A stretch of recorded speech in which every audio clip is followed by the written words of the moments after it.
Hey everyone, welcome back. Closing a business is never fun, but if you don't handle the tax side correctly, a closed business can actually haunt you for years. Let's talk about what you need to do to close out your New York State tax obligations properly. First, you need to file all outstanding tax returns. Whatever returns you were required to file while the business was operating, things like income tax, franchise tax, sales tax, withholding tax. For sales tax, you'll need to file a final return covering your last period of operation, and make sure you mark it as the final return. Same with withholding tax if you had employees. For corporate franchise tax, you'll file a final CT3 or CT3A, again, marked as final. If you're dissolving a corporation, you'll also need to file with the Department of State, but that doesn't eliminate your tax filing obligations. You still need to close out with the Department of Taxation and Finance separately. Second, you need to pay any outstanding tax liabilities.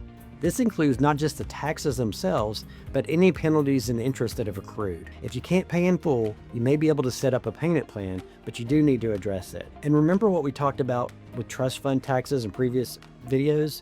If your business owes sales tax or withholding tax that wasn't remitted, you can be personally liable for that. Closing the business doesn't make that go away. Third, you need to cancel your registrations. If you have a certificate of authority for sales tax, you need to surrender it. You can do this online through the state's Business Online Services portal. If you don't formally cancel your registration, the state will keep expecting returns from you, and you'll rack up failure to file penalties even though you're not even operating. Same with your withholding tax registration. If you had employees, you need to close out that account.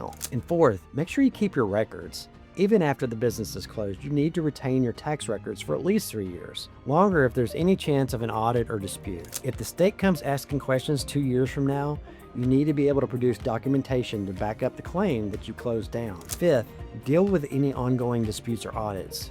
If you're in the middle of an audit or you have an outstanding assessment when you close, that doesn't just disappear. You need to resolve it.